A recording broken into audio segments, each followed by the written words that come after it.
Hey, what's going on, guys? Joe with OMGRC here today. So today we're going to be doing an unboxing of the Landslide XTE. This is from Redcat. It is their 1/8 scale. It does come with a brushless system in it. The only thing that you'll need a couple things which is going to be required, which would be you need 4 AA batteries for your radio. You need two 2S LiPo batteries, plus you need a charger. So if you guys don't have that, if you're looking for this for a gift for somebody or whatever, you do need to look at it as far as the requirements that are necessary to get this truck up and running. It's an RTR, but it still needs a couple things to kind of get going, ready to run. It's basically almost ready to run, but you got to finish it up by getting these requirements here. All right, so what's in the box? Let's check it out. So I found it kind of interesting that they have foam in here, the styrofoam. I thought that was kind of cool, something different. So first time actually unboxing this, so this is just me seeing it for the first time with you guys. So I'm gonna go ahead, slide that in there for right now. As far as the radio goes, I'm pretty sure it's gonna be the standard radio, which I have no problems with. Nothing else in the box. All right.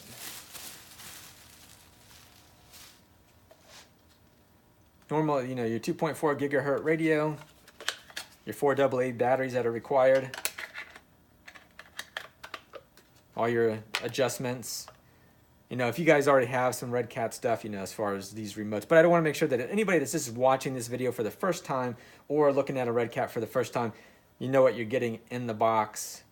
So here's your controls. You have your on and off switch. You have steering trims. You have your throttle trim. All this stuff that can, you know, be adjusted. If it's going, you can adjust as far as your left or right if it's not centered when you get it out of the box. Or if the speed of the servo is too quick, you can slow that down as well. Your throttle positions, which by factory, these should be fine. But if you were to put an upgraded system in it, by any means, you can flip these around as far as your throttle and everything like that if the wires need to be flipped around. Anyway, enough with that. The remote, it's got a nice little rubber. I have no problems with it. It's got a nice grip. These aren't rubber or anything like that, but I think it feels fine in the hand. I don't have any problems with it. Can kind of reach it with my thumb. Anyway, radio's good. Enough with that. Let's put the truck aside for just a second here. Get your manual here. So definitely want to look at that too as far as your owner's manual. And then you can look at what other upgrades that you can do too as far as battery upgrades. So you're gonna need two 2S LiPo batteries. You know, something with maybe at least you'll have to look and see what, you know, as far as its requirements when it comes to the 20C. I would go with something like, I don't know, 35C. A good quality battery is what I'm getting at. So, you know, I typically try to run with like a 50C discharge, something around there. Anyway, enough about that part of it. Some more foam, nothing else in the box. All right, and then, yeah, get that. Get to the truck, man. That's what you all came for. So let's take a look at that. Now, I've already personally owned, Redcat has the ground pounder, and it has these tires. And I felt those tires before. Now, granted, these have foam inside of them. Now, the ground pounder does not have the foam, so these feel almost a lot different than the ground pounder tires because there's no foam, so they feel really spongy. They're just, there's nothing in it. So I feel they're pretty firm. Now, as far as how much they're going to balloon, that's to be said. If you guys have seen them, or if you have one of these too, you can chime in. You know, do you like the tires? Don't like the tires? I see a lot of grip on these things. I think they're really cool looking. Let's get to the body top on here.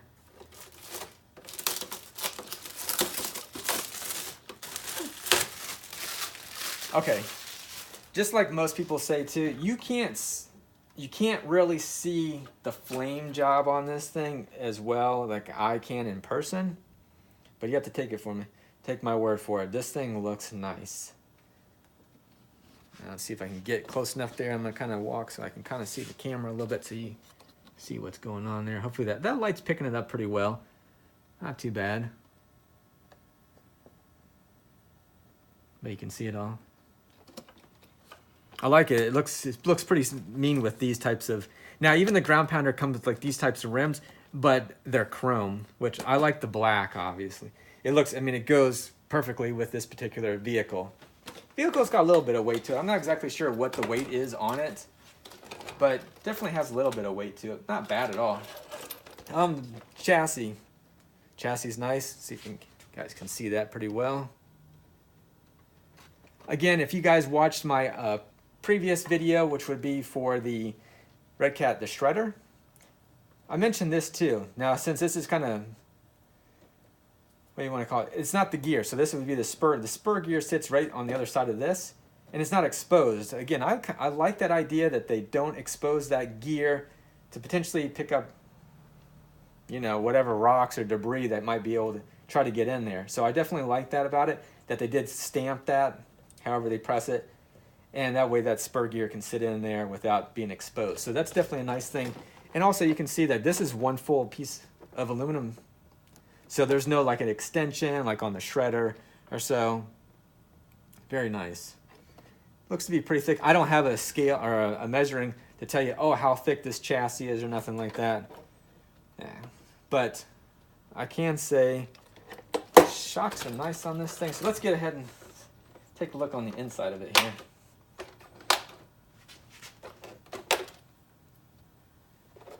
All right.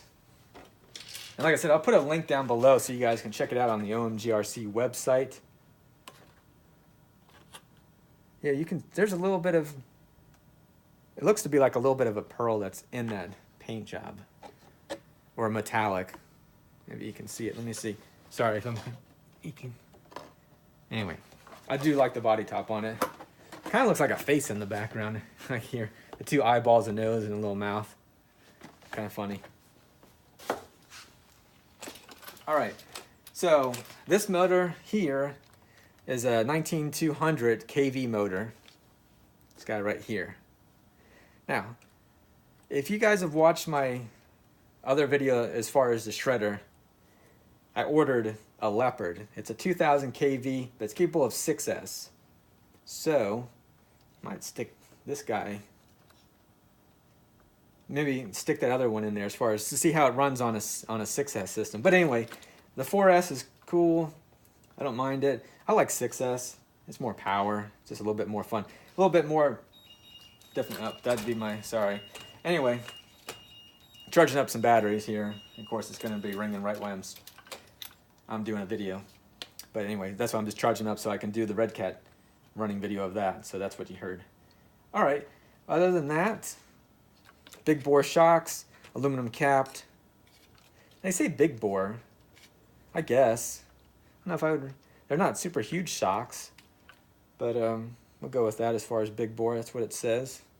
So, as far as your electronic speed controller goes, I believe that's going to be, that's an 80 amp ESC that's in there. Yep. So that's just the hobby wing that's in there. As far as, okay, so here's one thing I did notice as far as what people were talking about too, when they're running these trucks. And sorry if I had to kind of go back to the camera a little bit. It's because I want to make sure to get it in the shot. And I want to see if I can get some light on it.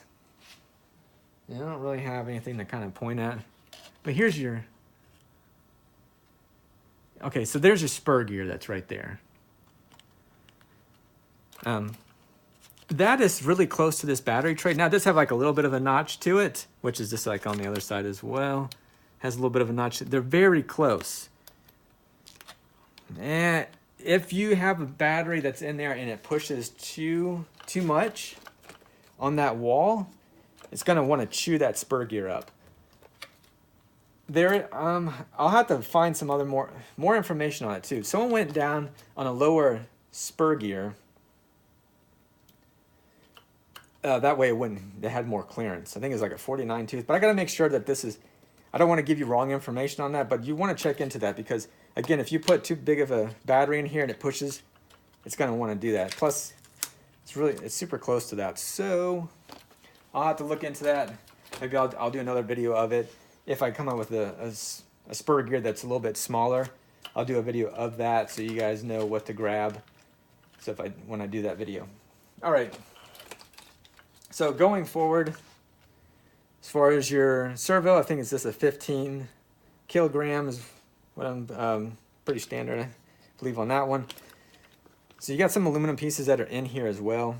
Not bad. Even just some of your steering linkage that's in there. You can kind of see some of that or not. See if you can check that out. That steering linkage that's in there. Yeah, you can kind of see it a little bit there. Some of the linkage that's there. So, very nice.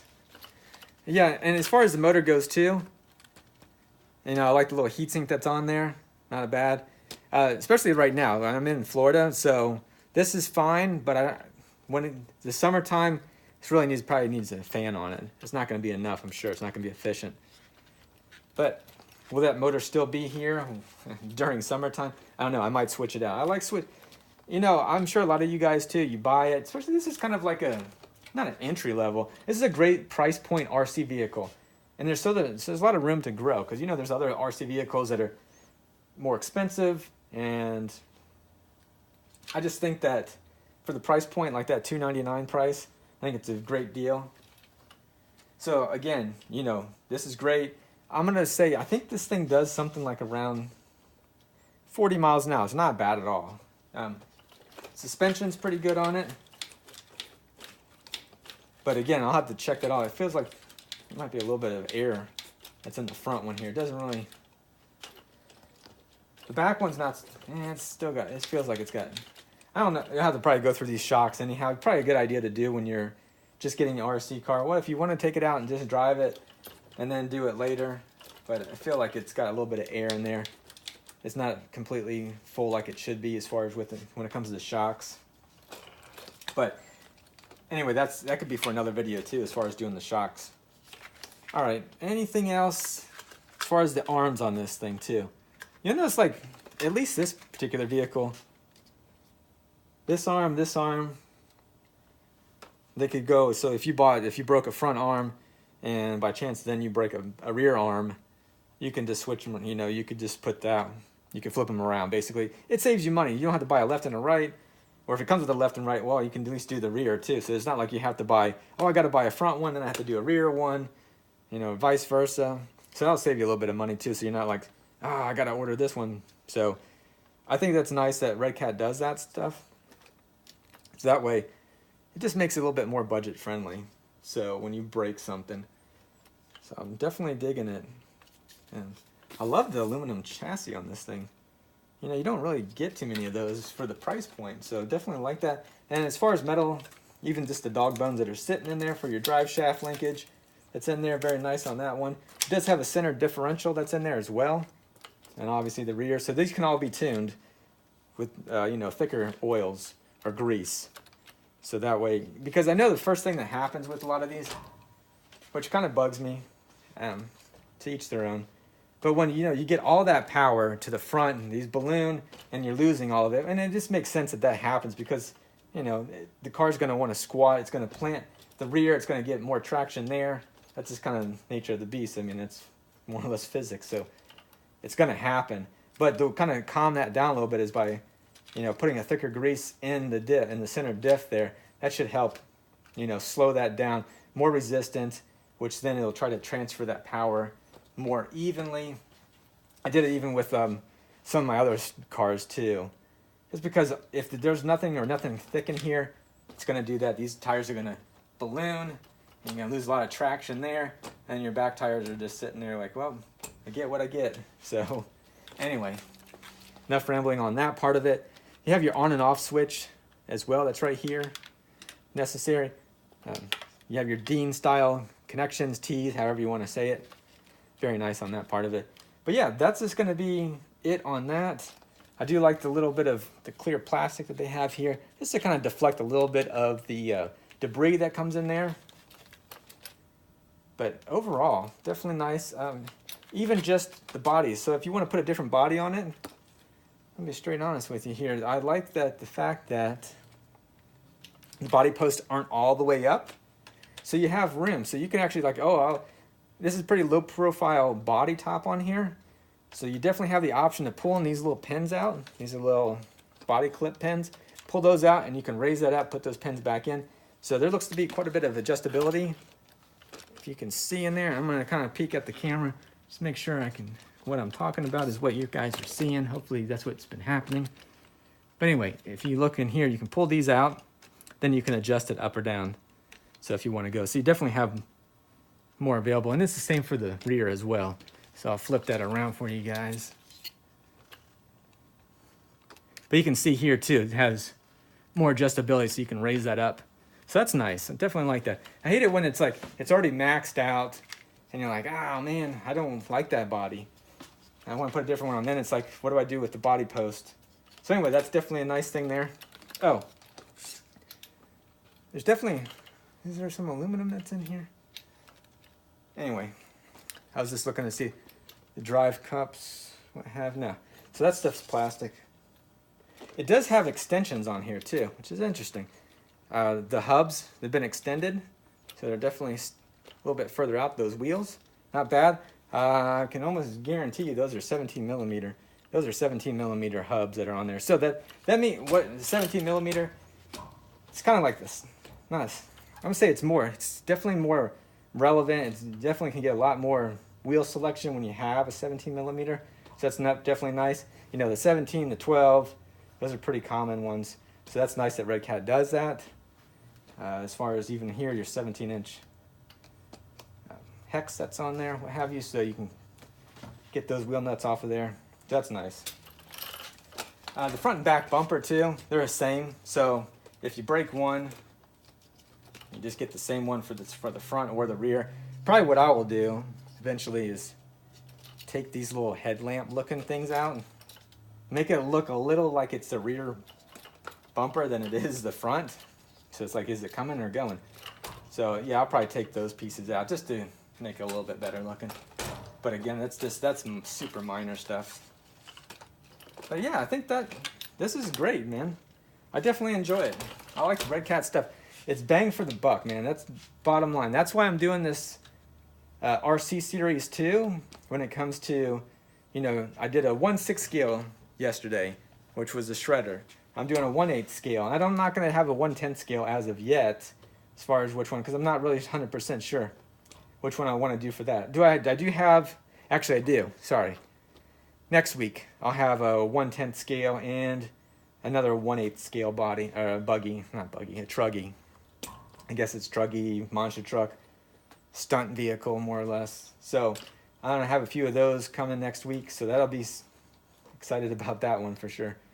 There's one of the trucks that's in there too that I've been wanting for a long time. And so anyway, yeah, I'm stoked about that. Love the Redcat stuff, man. So I'm getting my little collection of Redcat coming, so sooner or later I'll have more of their stuff. But these are the ones that I liked. So that's why I'm doing this. That's why I'm showing you guys, because I'm interested in the things that I like. It's a hobby, it's a business, and I enjoy these. I love 1/8 scale anyhow. So anyway, enough of me rambling on about stuff. If you guys are interested in this, leave a comment below, but I'll put a link for this particular Landslide, the XTE. And until next time, this is Joe with OMGRC. You guys take care. Thank you for watching. Bye.